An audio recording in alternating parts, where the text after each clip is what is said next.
Hey y'all, it's MJ from Alta Love. How are you?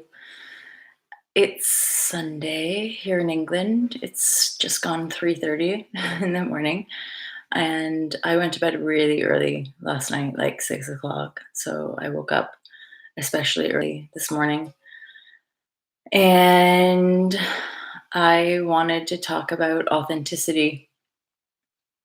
I saw a quote from somebody recently about authenticity being the new spirituality, as it were.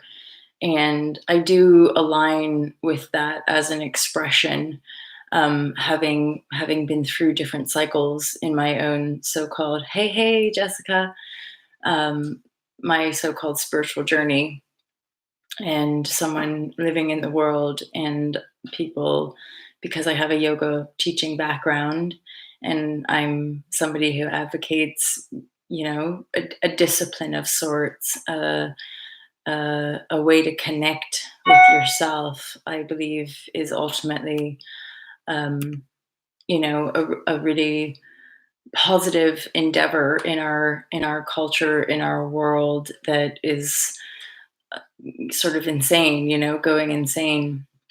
And sometimes at the end of my yoga classes, I would, hey Gigi, how are you? In my yoga classes, at the end, I would often say, like, a spiritual teacher once told me, a mind disconnected from heart will destroy its host. And then I'll say to people, that's sort of the state of the world right now. A humanity disconnected from its heart, the oneness piece, the connection piece, the unity piece, is destroying the planet that we share and inhabit. And way back when I had my spiritual awakenings, which I didn't know they were spiritual awakenings, it was just a shift in perspective. And the way I kind of perceived it was seeing through a lot of the systematic veils, as it were.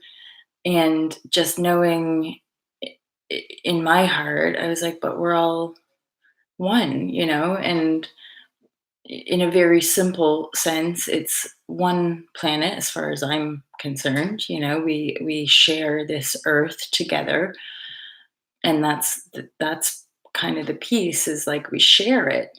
Hey Chris, um so what are we doing? Like, why are we fighting?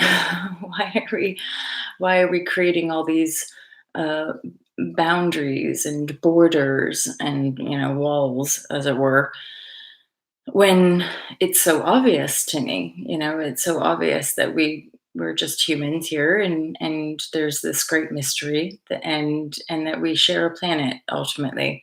Hi Violet.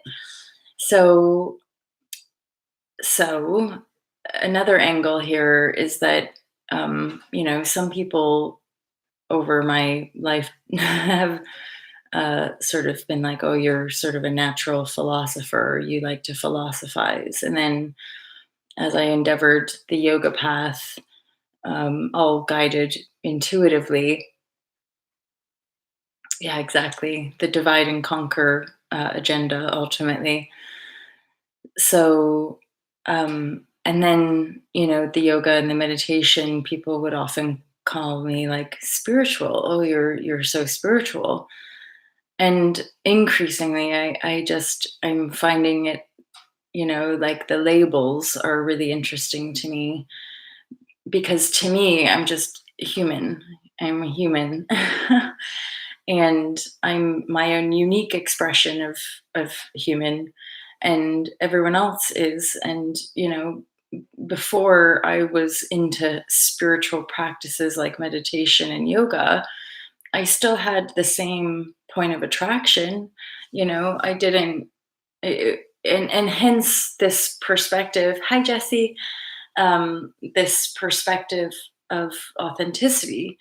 And for me, publishing the book, which was, you know, really to do with this insight and perspective around unity and compassion and empathy and feeling our feelings as a human, and my increasing awareness around emotional manipulation and abuse when people aren't clear about their feelings. And so it would be rather difficult for them to be clear about their intentions. Certainly, if there's feelings that they don't want to look at or don't want to express, in our spiritual communities, there's a lot of veils around like how you should behave. Spiritual people maybe shouldn't drink coffee, or spiritual people shouldn't drink alcohol. And even in the yoga world, I always found that kind of maybe judgmental or intimidating, or that sort of cuts out a lot of my fellow humans, that if they want to do this, that, or the other, that they can't, that they're unyogic or they're unspiritual or something. And I just thought, well, that can't be quite right then, because we're all one. We're all inhabiting this unified field that we call Earth. And so if our spirituality continues to divide us, then in my opinion, it's not quote unquote spiritual the way that we would think. So to me, really what spirituality is a, a point of connection. And that connection is ultimately yourself, your ability to connect with the totality of your being, which is, yes, that which you perceive outside of you, but ultimately it's to do with the thoughts and the feelings that you have about your own existence here on earth. And your own ability to be non-judgmental towards yourself, which then allows you to express and be non-judgmental to other. It's very personal.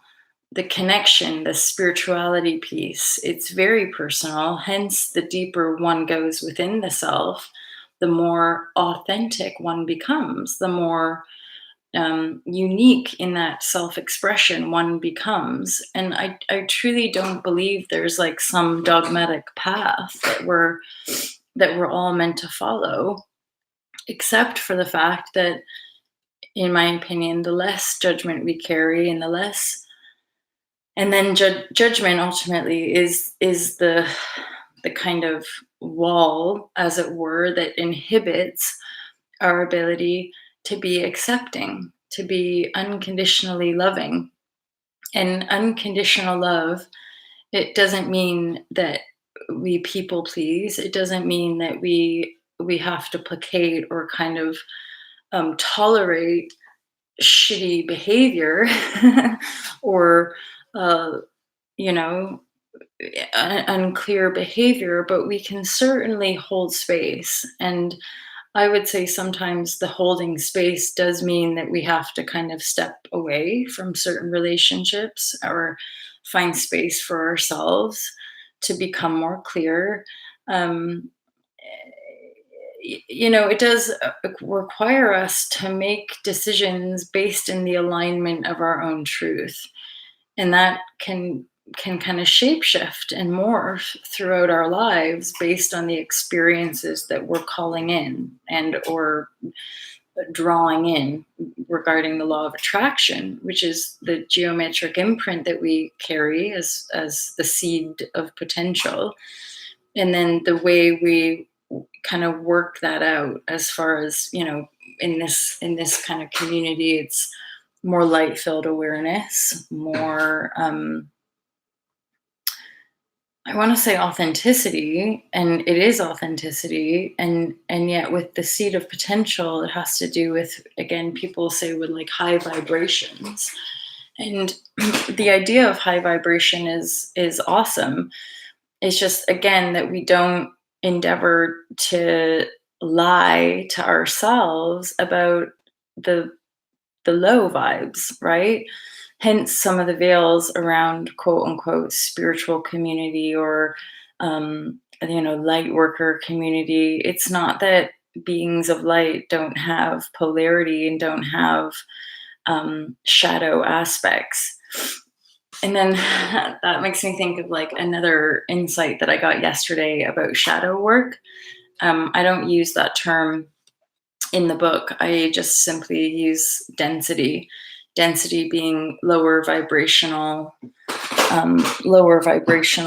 emotions that come from fear and separation, shame, guilt, unworthiness. It's all really born out of that separation wound. And I make a point in the Fearless Life Guide when we endeavor these emotional storms to simply be present and hold space, so that we're not wallowing. We're not wallowing in self pity. We're not wallowing in victimhood, which sometimes I would say behind closed doors, that's something that can happen. It's that because we're not allowed, increasingly like high vibe and good vibes only and love and light, that we then that this is part of what people call the false light, is that they mask. And so when they're out in the open or say going online or whatever, they project the illusion of love and light. And so I do this and I do that, and this makes me spiritual. And then in private or behind closed doors, there's a wallowing in shame or a wallowing in different emotion, but it's sort of hidden in maybe certain habits that we think are high vibrational or we think are spiritual. And yet those are still masking deeper emotional wounding that inhibit us from moving in life, inhibit us from continual transformation and change, which is sort of like the biggest fear for the ego, which is why as a humanity we have those expressions like, people say moving house is the most stressful thing, or change is really scary. And again, we have those ideas, beliefs as dominant concepts, dominant constructs in our humanity, in our culture. And so it's up to us to ultimately change those belief systems across the board. And so to me, moving isn't stressful. If anything, stagnating or staying in a spot that intuitively I feel this isn't going to serve me any longer, it the way I would say the universal energies work in support of transformation, it's that you always have the energy to move in the direction that you're meant to move in. You always have the inspiration to do that which you're truly guided to do in your authenticity. So it's not difficult or even stressful. It's just our perception, it's our belief, it's our core kind of belief systems around these ideas which we talk about here, which we share about here. And the fact that our mutability or our adaptability or flexibility, changeability has been demonized, right? Because the propagated dominant program is, you grow up, get a job, and like, most of us at school, we were taught that you're supposed to know what you want to do by the time you're like 12 or whatever, right? Like you're be a teacher, be an astronaut, be a doctor, you're supposed to have those ideas made up. And for a lot of us, it was never meant to be that. Um, and if anything, that's part of the the rising of our humanity, is breaking free from those constructs of being like, yeah, but why are those the only jobs that we're supposed to have? And how do we fit into the world if we don't want one of those conventional careers? It's be a clown. Aren't we all a little bit of a clown in this? And again, we are all that totality as well. We are all aspects of that same self, which is partly how we can always come back to the kind of truth of unconditional love and acceptance. Is, whenever we have a hard edge towards someone's behavior or what have you. And that's possibly why it's so important sometimes to have distance from people, because if in their presence the biofeedback resonance isn't that of love, then for some of us we have to kind of withdraw to find the love for self, and then accept that people are just where they are on their journey, and there were divine um, kind of code exchanges in our learning to help us grow. Indeed, yeah. Right, and that I can almost feel into it with the construct of the nature of mind from kind of 3D paradigm or separation consciousness. It's split, and that's making me sort of realize that's always been sometimes where people are very much in the duality of consciousness. I sometimes have not been able to meet people necessarily that I maybe assumed were vibrating at a certain level, and then we'd get almost into this like because I couldn't access from their perspective because they were just wanting to like have some debate or have some, and I, in my heart space, I was truly like, well, I can't, it's all fluid, it's all unity, it's all like oneness, and that is ultimately how I've always was perceiving, was through this piece of unity. Like, how can we, um, treat other like this, but then hold these ideas about life. Um, so yeah, it is quite a radical shift in perspective, this paradigm shift, and yet it is born out of our ability to be present with self in the heart space, and knowing that like mind isn't um truth, like thought, sorry, I want to say thought, not mind, because mind I think is the container of like presence ultimately. um and so you can direct mind via thought, and then that helps to direct emotions.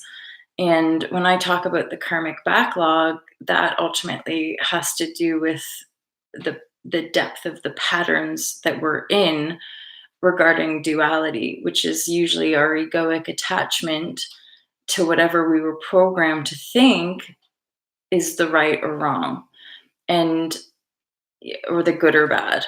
And so we strive to be a good person, and yet everyone's perception of good can be quite different depending on how they were indoctrinated, which is where we start to kind of peel back the layers of so-called spirituality, because we can't please everybody. Certainly from the people pleaser, from the empathic people pleaser program, which is ultimately stemming from unworthiness. Our desire to please people comes from a very deep wound of unworthiness. So we just sort of like almost like a servant, or going around trying to make everybody feel good about themselves, when perhaps deep down within we don't truly believe in ourselves, or we don't truly have faith in the being that we are. Right. And that was a huge kind of liberation piece with for me in writing the book, was owning my totality, was in layers permissioning me to be free. And then because you have that piece of it's impossible, it is impossible to be responsible for other, in as far as their thoughts and their feelings go. They have to be responsible for how they're feeling and what they're thinking and all of that. And that's why things like meditation are so powerful for us, to anchor in the presence of thoughts and feelings, because the thoughts and feelings are what's creating the world around us, right? And our ability to get clearer and then to manifest that isn't, certainly from my point of attraction, isn't about superiority. It has nothing to do with duality, because duality puts things on levels in a linear construct versus a holistic perspective of the whole rising into unity, right? I've been struggling with accepting that there are some people that don't want to be happy. Yeah, that is such a powerful piece though. And I've had that with my own kind of teachers or mentors that I share with and grow with, that is a thing. Like even people that at some point were maybe guided to step away from or walk away from, And here's another angle, it's that not everybody knows how to support you in your happiness. Like, as in, they're not genuinely happy within self, and yet they might have various masks pretending like they are. And then when it comes down to these different kind of shape shifting energetic portals, it's like the truth of the energetic exchange is that they don't want you to be happy.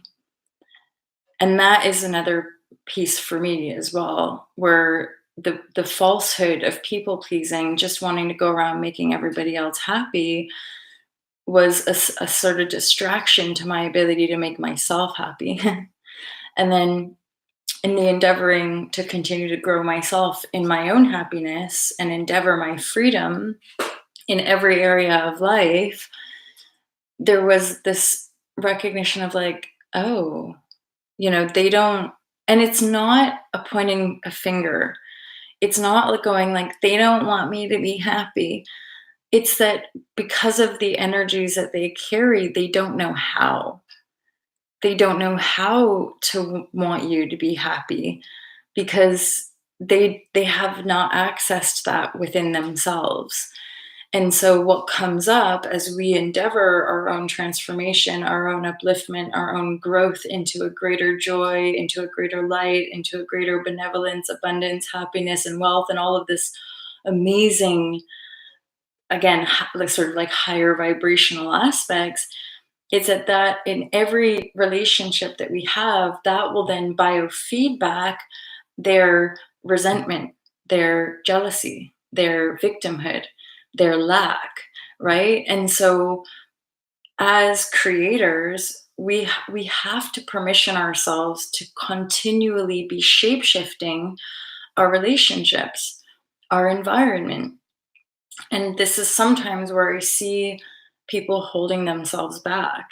It's that right to the last moment, but then they don't make the move, or they don't disentangle that relationship, or they won't step away from certain dynamics, mainly because it's comfortable. On a physical three dimensional level, it's comfortable in to stay in that familiar vortex versus stepping out and then having to deal potentially with the biofeedback of other people's judgment of like, whoa, what the fuck are you doing? Or, oh, how dare you think you can be free and happy, right? Simply because you stepped away from that dominant paradigm or collective agreement that you grew up in or that you've been vibrating with for a while. And then again, that would trigger that collective agreement around, well, change is just really difficult, and that has always surprised me because in my personal life path and due to the different constellations in my upbringing, I kind of never saw the other.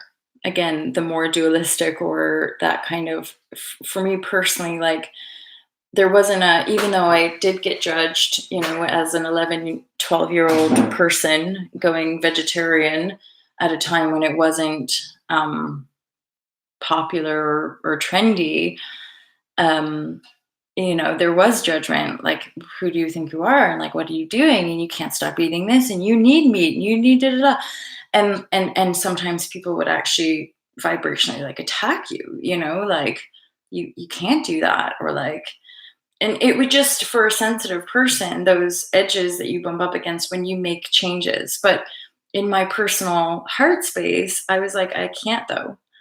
Like, I know that the dominant people around me are saying that you need meat or you can't make that choice, or, because I lost weight, people are like, you're too skinny or this or that. And in my being, I was like, yeah, but this is right for me.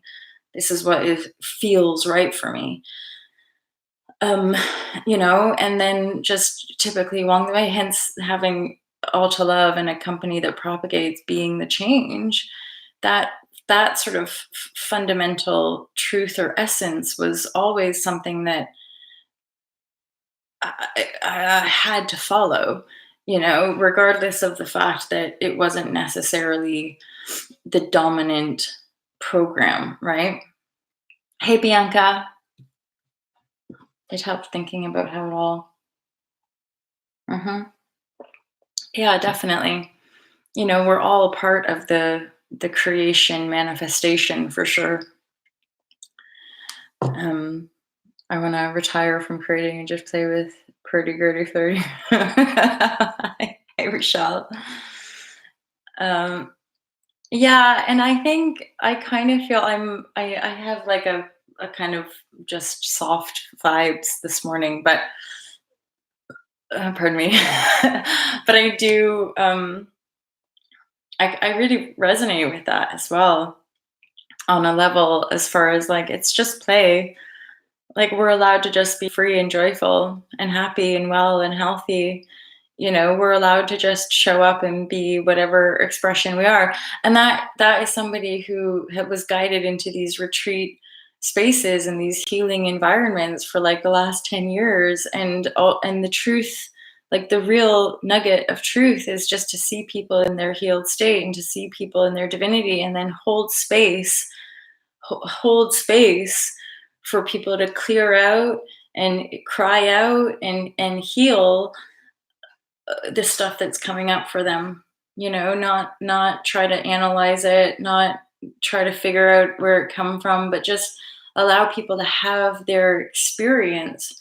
And in my field, that's been the greatest coaching or healing, is just be self in your highest form, and then the people that you're attracting vibrate that. And then certainly in this sort of dynamic, when you're working with people, you just, in your presence, you can just help them peel back layers. But it's not by doing something, it's not by saying stuff, it's just the energies that you carry. And most of us align because we're it's like we're carrying certain codes that are dominant collective agreements in the mass collective. So the way we work through some of these unconscious programs or conscious programs, that's how we're helping other work through them as well. So we talk about healing your personal karma, and then healing this life karma, and then healing your ancestral junk DNA, as it were, or just DNA of a certain vibrational frequency because of our perspective, and collective paradigm.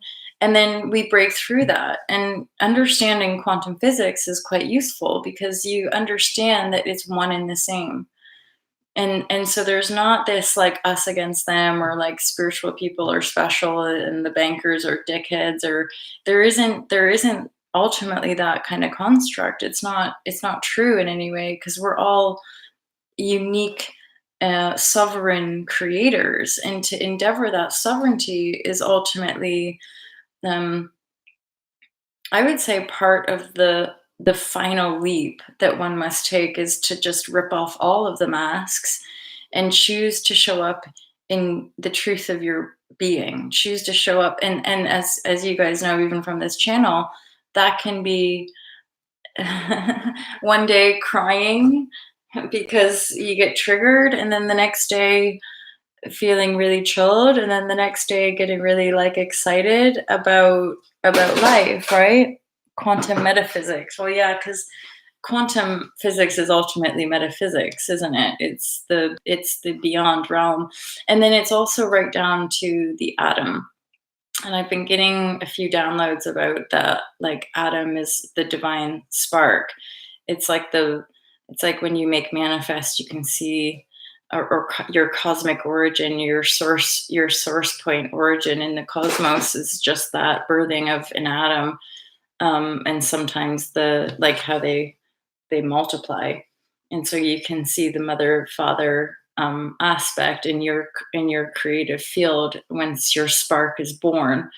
Um, and and then somebody recently, speaking of a child, was saying how, maybe the idea of creation in like the biblical sense is the same as the Big Bang, is the same as all of us making manifest as creator and the created. It's that we're all a universe.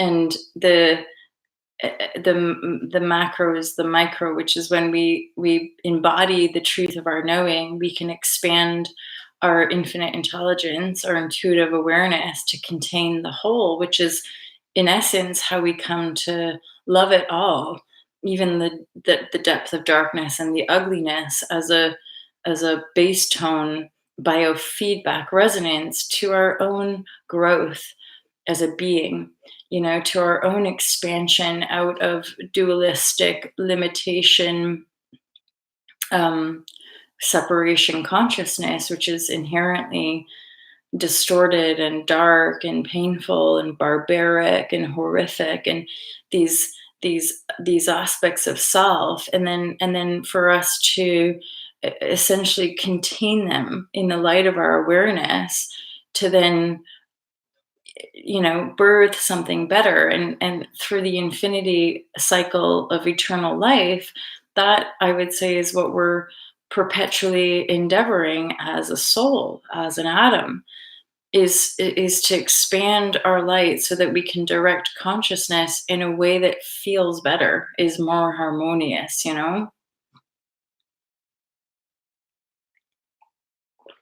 hmm and if anything, I would say that fantasy life is we're all living a fantasy. We're all living an illusion, in essence. As we understand the quanti, we're all living an illusion of our own creation. So, by the way, I saw a ladybug and a centipede yesterday. LOL, nice.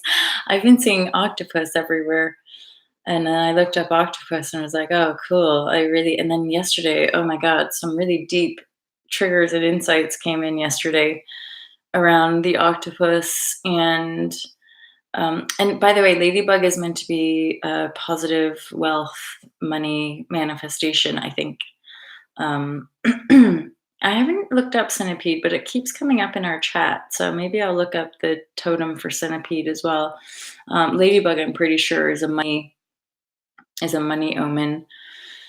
Um, right at your door, so money's gonna just drop on your doorstep. Was lonely and created another. A reflection of self, like the mirror of self, right? Blue dragonflies everywhere. Ooh, and then dragonflies have been coming up as well. Nice. So the octopus. So I've had swans everywhere, and then octopus, and then I was lying there having had this quite profound download trigger, and then I was like meditating, trying to stay focused, meditating on octopus energy. And then I looked up and there was a spider on my ceiling, but this is like a friendly spider who's like clearly made a house in my room. And I just let it be there. But the spider was there on the ceiling, and it was like almost communicating to me like, don't be frightened, kind of thing. And and this was from one of you sharing a vision that you had with an octopus energy sort of outside of earth field, but kind of like a controller energy. And then that triggered a memory I had when I spent a few days at New Earth Haven in Bali with Sasha Stone. You guys know that in the playlist for the spirituality or the online courses, the Be the Change online courses, you can see in that playlist, there's a 45-minute interview that I do with Sasha. So this is the guy that I'm talking about, who's the kind of new earth pioneer. He's doing a lot of work around the 5G stuff as well. Um, so one of the nights, and I think it might have been the last night, and because I was doing interviews with him and a few of his party, his collective or entourage, I don't know what you just people that he surrounds himself with. One of them was a natural philosopher, Thomas Brown, which is also one of my fave interviews. He was a really nice connection. Anyway, So one of the last nights, Sasha was telling me about the Aboriginal tribes all around the earth and how he did this huge study with like scientists and stuff, and how they all spoke of this sort of like spider energy, this feminine, it's like a dark feminine energy that is in our universe, which is sort of controlling the planet. And I'm obviously still integrating because this experience has now like come back up and I'm sharing it with you. But the fullness of the awareness of it, it somehow is connected to like the black goo that we talk about in our clearings and purgings and healings. And the dark, it's like a motherboard and it's like a false construct.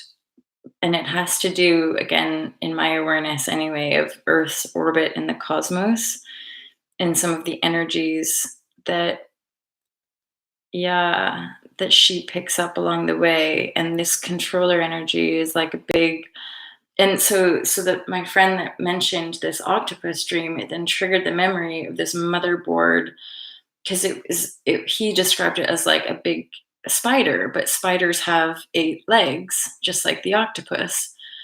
And the bridge here is that even though Sasha, based on all of these Aboriginal tribes that basically are are aware of this matriarch, but like a false matriarch, hence where the polarities that the false matriarch is born of or making manifest the patriarch, which is the distorted polarity of control and domination, essentially. But then the higher aspect is that we're still being controlled by darker forces, veiled corruption. And it's not good or bad. Again, it's just to do with vibrational frequency. So beyond it all, in a sense, what we're releasing and shedding and letting go of is this sort of yeah, what did you say, kalima energy, Lilith? So yeah, that's like a, it's just, and it does have these tentacles.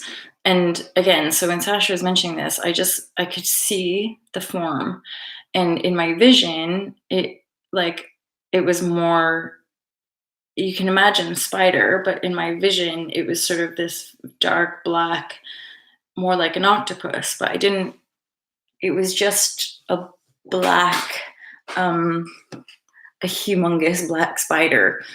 But because it was in the cosmos and it was all black, it was more like this, right? The way I could see the spider. And then the trigger yesterday was the fact I was like, oh my God, it isn't spider, it's more like of an octopus in the way that it moves. And then that is affirming, when you guys that shared this with me, the vision of this sort of like robotic, hence the distortion of this kind of controller energy, the arrival. I don't know what you mean. I'm a crow feeder. Had a big group on my door today. Oh, peanuts. I love peanuts. Um, because it was in my walkway, I felt bad on Pasha's trying. And they always scared me. Yeah, I feel, um, so maybe this is a time for us to really, I've not noticed that. The real ones always have 8, don't they? I feel this might be a really good time for us to really dig in and like transform our fear of spiders and snakes and some of these like tentacled creatures, because our embodiment of them, I feel, can help us transform the distorted energy perception of them. Um, because now this is in my awareness, I am aware of having to draw it in, um, i.e., like become that energy. So I'm definitely working with octopus energy, uh, um, in like shape shifting, in And like weirdly, because I've been studying octopus now these last 2 days, and they also, what are they, amphibian, or like where they can chop off a limb, so they can drop a limb. It's to do with protection, basically, and they can drop a limb and then like grow it back. And I sort of think about that of my all of my shape shifting that I've done in this life already around, yeah, just transforming my life, like going from one place to another, and also, not that I've left limbs, but I will leave possessions, people, things that people, other humans are normally attached to. I will just leave it behind with the knowing that I'll grow it back. As in, I've never really been attached to like material possessions, so I'm happy to kind of drop it and then move into the next frequency belt. And I feel like we're really touching on really, yeah, exactly, primal, really primal. It's in the, it's like the dark web. It's the very deep into the invisible realms of the creation here. 777. Um, and then you guys, there's this two of you in regeneration, and there is this uh, point that we're coming to in humanity is the regeneration. It's the genesis of self, or regenesis of self through the gateway of eternity and eternal life. The infinity symbol, which is also connected to octopus, spider number 8, the infinity symbol. It's like we're beginning to access and remember the eternal self, which are the divine codes, which is one and the same of us not needing that control energy that exists just outside of the plane of earth. In the cosmic realms certainly is where this dark motherboard existing, and yet, um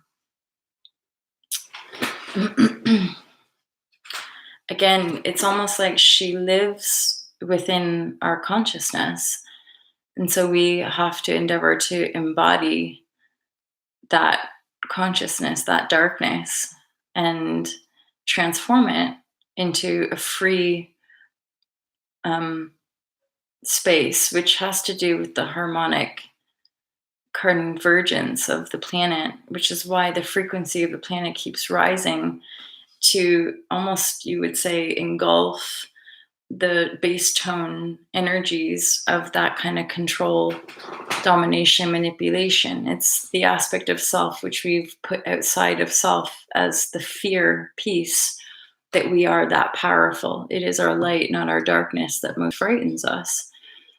I can feel that in such a way that to embody that darkness, we have to be able to embody the light of our knowing and the light of our freedom as well. Dude, so I also thought that octopi was the plural of octopus. Apparently, it's not. Apparently, octopuses. Apparently, octopuses is the plural of octopi or octopus. Open jars. They can open jars and roll joints. Let's party with the octopi.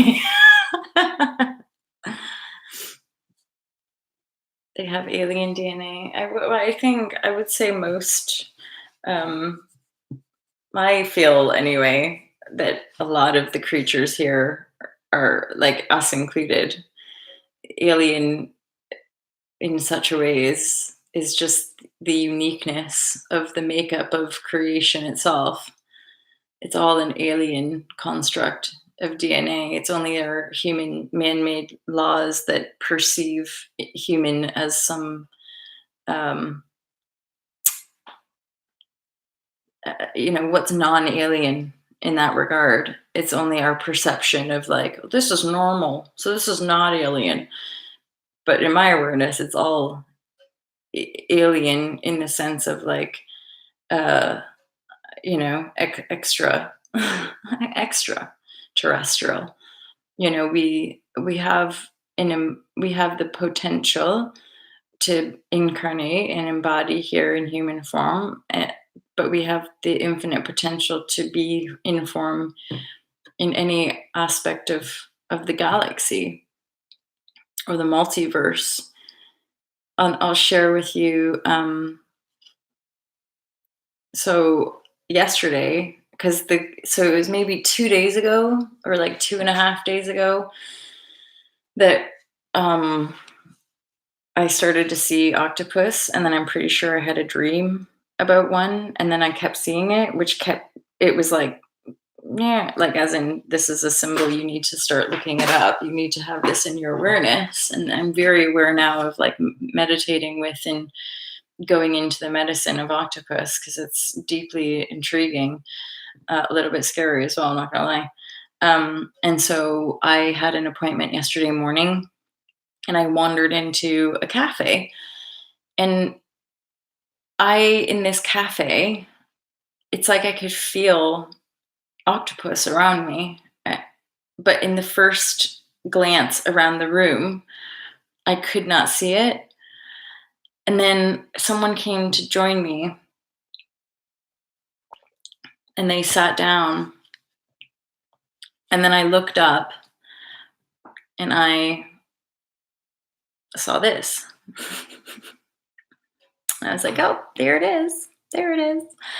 And yeah, it was just another one of those moments. And I think it was in this vision, and then later that day is when one of you reached out and were like, you mentioned seeing the motherboard in an ayahuasca ceremony. And then that triggered my remembrance of the conversation with Sasha. And I will obviously have to like meditate a little more on this and integrate. I don't think so. And integrate the awareness and observe what's making manifest. Infinity symbol regarding octopus and spider energy, I would say, has a lot to do with like the container and holding space for the knowing of like infinity self, eternal self, and then the regenesis. And I suppose the polarity in my own beingness is feeling the depth of fear that comes up in this next shift. It's tricky to describe, like, even right here now, it's like I can there's like this like very primordial deep fear that's coming up within me, um, around the knowingness and the polarity of what's coming in, and being able to, one, hold space for it, stay grounded within it in the humility, and and the shapeshift aspect of octopus as well is what I really like. It's the like being able to blend in. It's like having superpowers, being able to become invisible, being able to kind of, and they're bottom dwellers, right? I went into the bottom, and that was when it really started to be like, whoa, whoa, this is some deep shit. um, yeah, penetrating right to the like the base tone or the bottom, and the energy that dwells there. Yeah, it stirred up fear. It's stirred up this like, yeah, very visceral, and yet fortunately I can just hold space for that.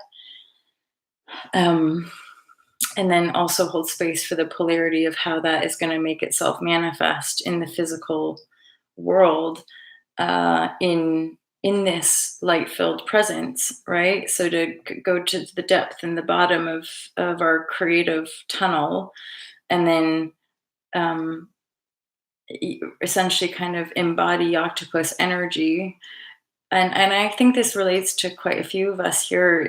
There's a real humility in like uh, staying under the radar, as it were.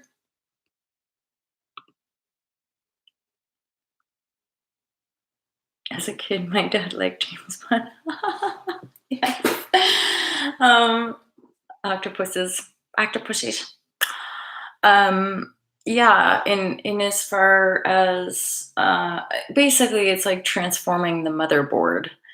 I guess in a way, I'm simplifying it in my mind, but that's kind of how it feels. It's coming out as big as they are. They can flow into the smallest. Yeah, it's true. It's true. They can totally shapeshift, and they can squeeze into anything. I think the size of their mouth. So they can squeeze their whole being, no matter how big they are. Yeah. And then change color and change texture. Super flexible and adaptable, like really evolved, essentially, really evolved creatures. And I feel like there's a potentiality for that as an embodiment of Christ consciousness, in that ability to shapeshift and morph and drop limbs and, like, you know, sort of appear in different shapes, and then also contain it in the knowingness of it, with the intellect of, like, knowing how it operates. It's like knowing manifestation in a very intimate way. Yeah, from, like, the depth of our creative vortex as a humanity here, and within that responsibility of that depth is the light of our awareness to make it manifest, because we have to trust ourselves in the groundedness and the light of it. That is part of it, is like the more we accumulate the light force, it's anchoring a deeper sense of responsibility for the whole, to act in alignment with the whole. So it's like imperative that we do that. But we can't go wrong with it. There's no wrong step. There's no mistake. There's no off. It's just like the constant dance, that constant kind of ebb and flow and breath of life that we're moving through. So we're part of it. We're not in control of it. We're part of it. And the more we allow it, and ultimately, like, relax into it as well. Yes, choices. And that's the perpetual choosing to own the totality or not. Which we can really only feel into and acknowledge within self, if we're endeavoring a conscious choice path or not. To go back into the darkness is just to go back into the unconscious, to go back into pretending like you have no choice, or that the world is out to get you, or that the world is separate at all from you, that you're either a victim of or in control of, which is just in denial of the depth and darkness, and then the great expanse of light that one contains. It's in my awareness anyway, within the field. It's that we have to, within our own field, we have to continue to endeavor the depth of darkness. We have to keep bottoming out in that depth to expand the light capacity that we contain. Yeah, and that requires us to be in, almost, I would say, a perpetual state of surrender and trust. Because once we go that deep, there really is any aspect of control on external, which is even the thought, like trying to control the thought as such, is it's like a contracted state, which is limited. That's something I would say for me. The symbols, the swans and the octopus, they're chill. They're just flowing and they relax, right? They let the currents and the water take them, and then they reflect in biofeedback off of their energetic environment, i.e., predator. Like, shapeshift into something different. And then that's something else. Another awareness I have about doing work like this is, like, it's cool to stay under the radar. It's all right, like, to be unseen as much as one can be seen, to not propagate that as a construct, to be upheld in any kind of divisive way, right? We're one whole being. As in such a way. Hey, Chic, how are you? Um, the being, the consciousness, and then the limbs that are tentacling out to feel the different paths and the pathways that we have um, available to us as these shapeshifters, as these so then another aspect that I'm getting now is like our ability to embody the energy of the spider or the octopus is one and the same as the dissolution of the control system, of the external um, controller energy of, again, what I'm referring to as the motherboard. And that is very much around the idea that we are recircuiting, like we create new circuits, which is up leveling our motherboard. It's like, so we don't have to destroy the motherboard, i.e., fight. We don't have to fight more. We don't have to destroy the motherboard. We just have to rewire it. But the only way to rewire it is to get in there. You have to go into the computer to start rewiring it. You have to. So for me in my path right now, it's like, get in there, go into this octopus energy, go into this motherboard energy with full presence, with full awareness, to reconstruct it. And this is ultimately as well the energies that we're in with Saturn is like, we don't essentially have to deconstruct or destroy anything. Just by recreating and restructuring, that is one and the same, i.e., focus solely on what it is our intention is to create. Just focus solely on new paradigm, new earth, heaven and harmony and bliss and love and abundance and freedom. Focus solely on that restructuring and the freedom piece that you are here to embody. That is the dissolution of any false motherboard construct that we've disowned, that we've put outside of self through the evolution of our species, right? Hey, Safawi, how are you, my friend? Nice to see you. How's the family? Actively creating, consciously creating. Ooh, yeah, exactly. So it's like a deep energetic dance that we're really headed into, and yet it is. I would say I'm feeling now intuitively like it really is the birthing. I'm just getting that quite a lot, a sense of it, of like, this is all these shifts and this big 2020 astrology that we're facing is now the making manifest. So much of the depth of knowing and the restructured aspects of self are now making manifest to lead uh, into the new way of being, which is simply just that of a self-responsible human. So one has to endeavor that in truth and authenticity.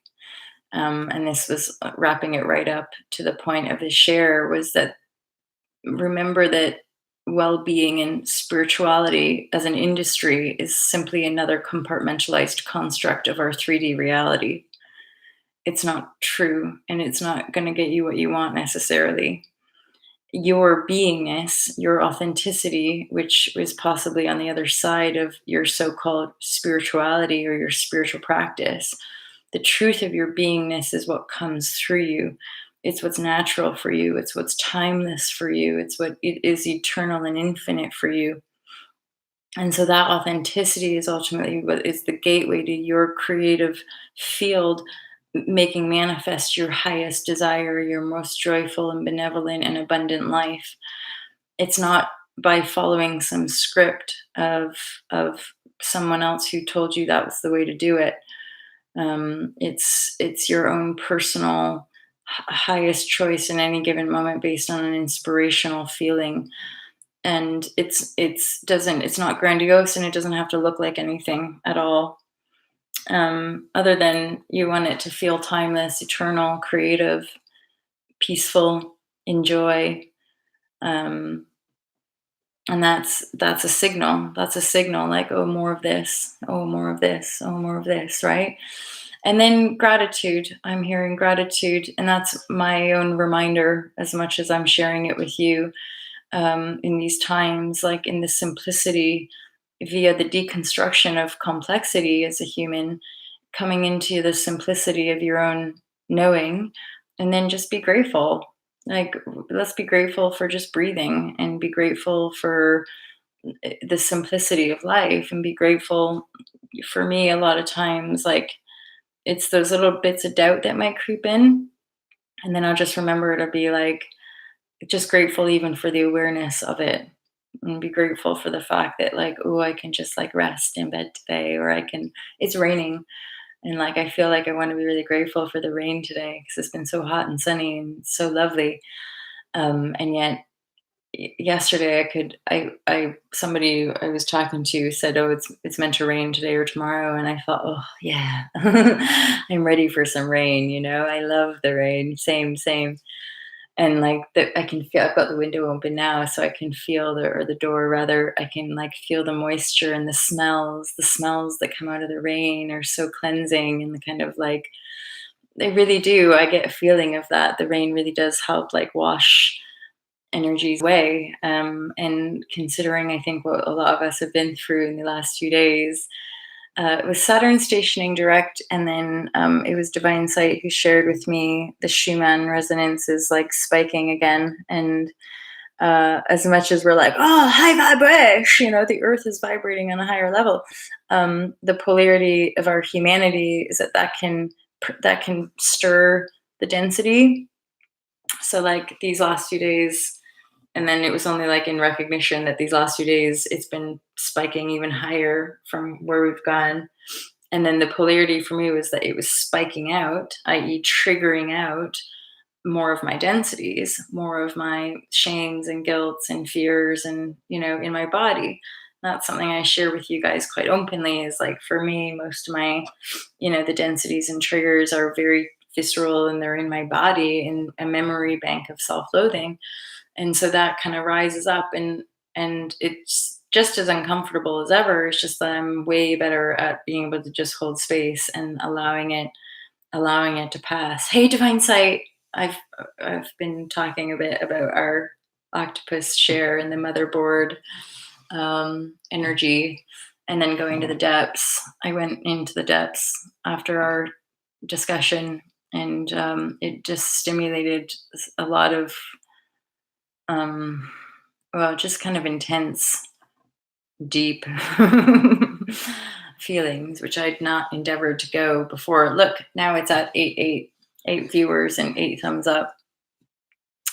Before it was 7 7. So there's definitely some divine activations happening here. The number sequences are everywhere.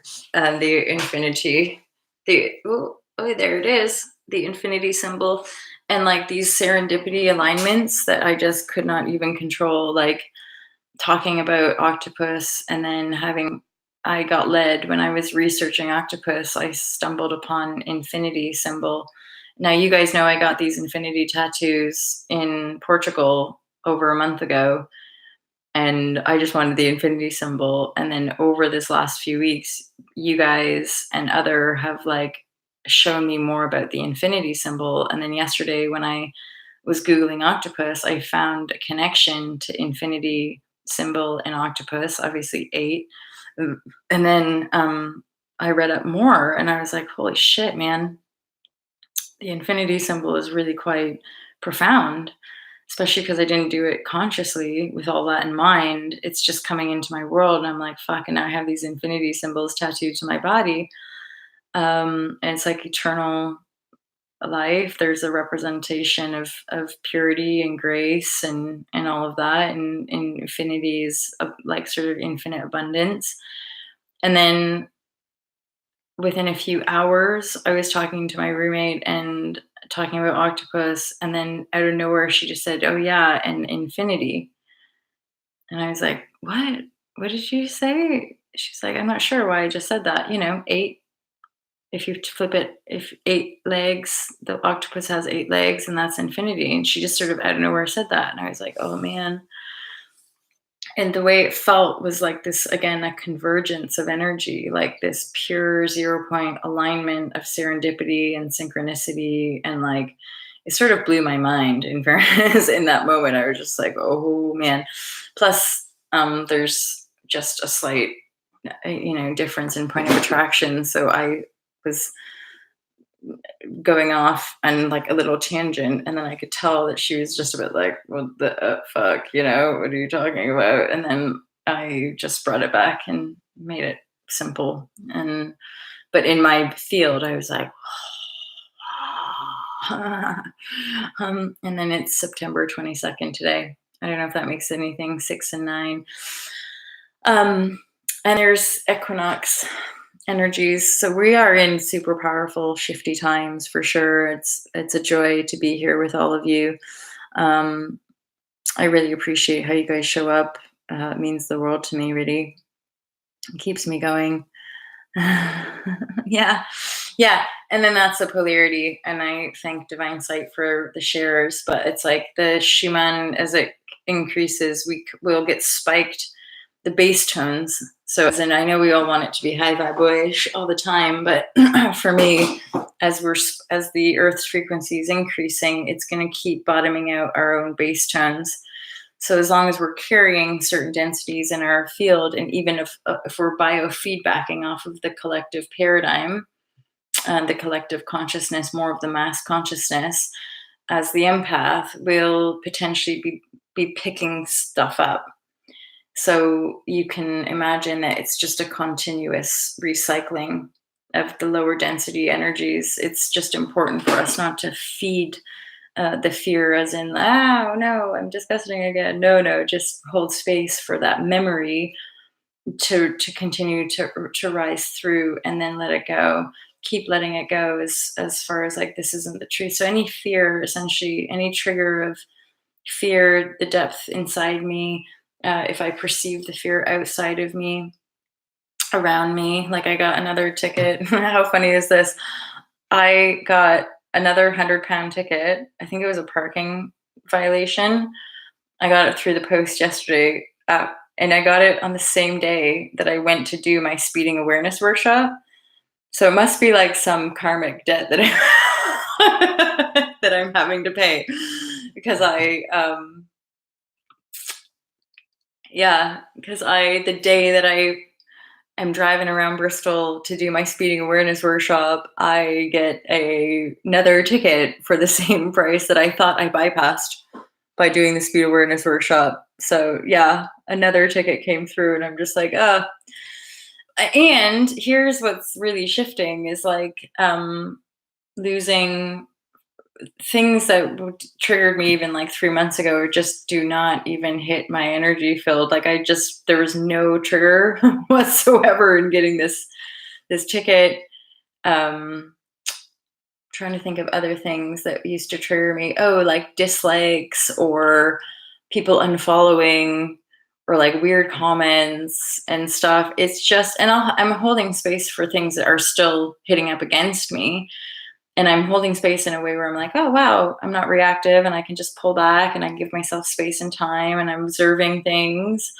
But yeah, there's definitely been a huge shift in as far as our bass tone drop, because yeah, the things that, and part of another weird layer to the flip is that it's not even like I get triggered, but sometimes a positive. So somehow it's flipped around, where for some reason I'm somehow like, yes, unfollow, like, oh yes, dislike, like somehow something's flipped to my awareness, where if I'm getting dislikes, that's a good thing. If I'm getting unfollows, that's a good thing. and I guess part of me just feels like, good, I don't want you here. If it doesn't resonate, if you don't gel, if if you don't like it, go away, like, as in, and then and with a lot of love and compassion. And I think maybe that has something to do with I don't give a us. The people pleasing is gone. And I'm so anchored in like, not, you're not here to please people, and I'm not here for people to like me or for people to be my friend. It's not anything to do with that. This is like a heartfelt mish of the love papa bush. Ah, to love. Like truly leave a legacy for the humanity to be free and fearless and bold, that we don't need to carry these fears. And truly, when we transform the density of fear that we harbor in the being that we are, we walk in life like a miracle. It's all like a miracle. And I mentioned that about the like living in the void, the two feet, when I can't not be in this physical reality. I'm embodied here, and yet my consciousness is living intuition. My consciousness is living with the octopus in the void, or in the base, in the bottom of in the bottom of the ocean, kind of thing, in the depths of our human consciousness field. It's, and through the depths, it's like, what can we bring forth from that place ultimately? Because anything other is just not fucking good enough. I just No, I love that. No fucking way. Yep, that happened. I just, on the day, I'm like, in fairness, like I did know I was parking in a spot, maybe, but then I'm like, you never know, do you? These cameras, they just get you. I'll share with you part of my morning routine lately. This is just sparkling water with some lemon juice.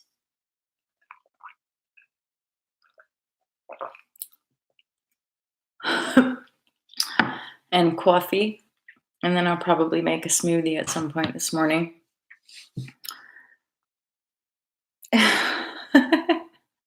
Rochelle, sweetie, darling Rochelle, if you want to bring cookies, you are more than welcome to. Just make sure they're vegan so I can eat them all. um, well, and here's the thing: if we res, you res. If there's a resonant connection, by all means, stick around. Let's be jovial together. Um, I'm learning a lot with some of my encounters with some of you as well. Um, anyway, I just got sidetracked. Could you? Oh, where did MJ go? Off in the netherworld of her mind. Like, thinking about something. I'm here for the chocolate. Mm. You guys, I'm here for the love. Really, my own. Oh my god. This is the point where it's like, MJ is getting a bit delirious. Should probably go sign off now. I will sign off. My battery's getting low in my computer in any case. And it's been a joy to chat. There's a lot of noodle-worthy sharings in there for sure. But when we endeavor to meet, say like in Bermuda or somewhere that's kind of like in the middle for all of us, it will be jovial and fun. It will be an absolute joy to congregate and vibe in physical form together with vegan cookies and various other goodies. And share and discuss and move and play. And for some of you, you might want to drink wine. For some of us, you might want to smoke joints or cigarettes, or it's all game. It's all contained in the love that we desire to share ultimately, from this perspective, right? Hi, Patricia. Aloha, my friend. Oh, you're coming in right at the end. Look, 99. We moved through 778899. I appreciate you guys immensely. I really do. You mean so much to me for being here and showing up in this field. It is ultimately leading me. You might not realize that, but when you guys show up, it does. It leads me, and it leads the energy. And because you guys show up, it keeps me showing up. Like, I had some intense energy shift in August, and I wasn't going live, and I had to really respect and come to terms with certain boundaries I was being asked to lay down. I wouldn't even say boundaries much as they're like foundations for myself as a human creator to pioneer Ultra Love as a business. And now that those are firmly in place in my energy field, I can come back to the work. I can come back because this is definitely part of my service to myself and to all of you because I enjoy it. It's timeless, it's eternal, and ultimately thanks to you guys because you all getting a little emotional because you showed up. A lot of you know that I've been doing this for quite a while, making these YouTube videos, and for years and years nobody was there. And then slowly but surely, Rochelle, and then John Beanie, like, slowly but surely people are like, hello. And then kind of up scoops and more of you showed up. And, whether it's no one or one or two of you or nine of you, it's a joy to be able to share from my heart and have people open to receive it. And then you guys, just by showing up, you give it back. So thank you. It's 4:46 in the morning, and I think I might just do a little reading. I've done my updates on Facebook. If you want to go to MJ Robertson, Alta Love TV on Facebook. Nice one. Beginning might be in order. Yeah. Thank you, Patricia. Thanks all of you guys for being here. And yeah, it's nice to see you all cross over. There's a lot of you now crossing over that I can see on the Facebook. And if you're not on Facebook, don't worry about it. It's the biggest juicy shares are right here on YouTube. So stay right here. And if you want a little daily tarot update, go to Instagram. So that's sort of something that's kind of seems to be happening. I'm doing the Instagram intuitive daily tarot, guiding people here, and then these shares guide people to the other Facebook stuff and whatever. You gotta have backup. Oh, nice one. Ooh, so I can feel the moisture and the smells are just sort of intoxicating. All right, it's going to be a really soft and gentle day. For those of you heading to sleep, I wish you mega good sleepings. And there's the 8 again. Yeah, just a lot of love. Virtual hugs, you guys. I literally I feel like we're all getting up to be like, okay, big hugs, big group hug, virtual hugs, virtual hugs. I literally have to imagine the a big group hug. So we're all getting up to group hug it. Have a joyful evening. Sleep well. Sweet dreams for those of you going to bed. And otherwise, I shall see you guys tomorrow morning. Peace out.